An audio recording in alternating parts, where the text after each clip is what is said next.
లోక్సభలో ఈ ప్రతిపక్షాలు చేస్తున్నటువంటి గోలగోల మధ్య ట్రిబ్యునల్ సంస్కరణ బిల్లు 2026 అయితే పాస్ అయిపోయింది. ఈ బిల్లు పాస్ అవ్వడం మ్యూజువన్ పద్ధతిలో అయ్యింది.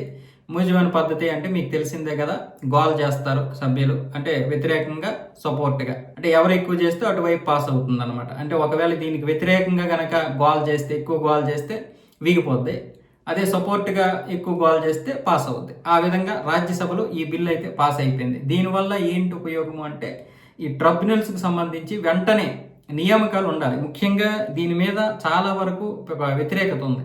సరైనటువంటి వ్యవస్థ లేదు ట్రిబ్యునల్స్లో. ప్రత్యేక న్యాయస్థానం కావచ్చు, లేకపోతే ప్రత్యేక బెంచ్లు కావచ్చు, అలాగే దీంట్లో ఉన్నటువంటి న్యాయ నిపుణులు కూడా సరైనటువంటి వారు లేరు, తొలగించట్లేదు. అంటే వాళ్ళ పదవులు అయిపోయినా కూడా ఇంకా అక్కడే ఉంటున్నారు, ముక్కి మూలుగుతూ ఉంటున్నారని చెప్పి సుప్రీంకోర్టు సీరియస్ అయింది కేంద్ర ప్రభుత్వం మీద.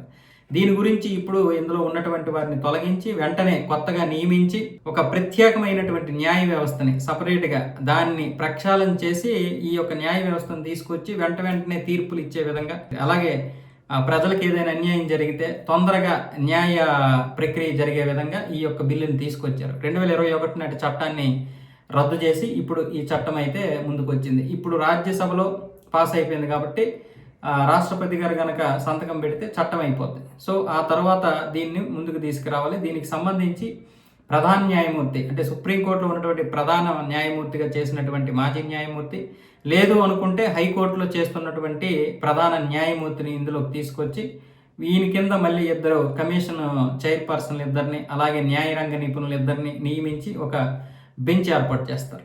ఆ విధంగా వీళ్ళ ఆధ్వర్యంలో మొత్తం ట్రిబ్యునల్ అంతా నడిపించి ఇప్పుడు ఉన్నటువంటి పాత వాటిని అన్నింటినీ తొలగించడము, ప్రక్షాళన చేయడము, ఎవరెవరిని ఉంచాలో, ఎవరెవరిని తీసేయాలో, ఆ న్యాయ ప్రక్రియ ఏదైతే ఉందో ఆ న్యాయ ప్రక్రియ వెంటనే తొందరగా న్యాయం జరిగే విధంగా నిర్ణయాలు తీసుకోవాలని చెప్పి సుప్రీంకోర్టు మొదటి నుంచి అంటుంది. ఎన్నో కేసులు పెండింగ్లో ఉండిపోతున్నాయి. ఈ పెండింగ్లో ఉండిపోవడానికి ప్రధాన కారణము ఎక్కడ వేసిన గొంగలు అక్కడే ఉందని చెప్పి. సో ఇప్పుడు ఈ బిల్లు పాస్ అవ్వడం వల్ల ఖచ్చితంగా ప్రక్షాళన జరుగుతుంది.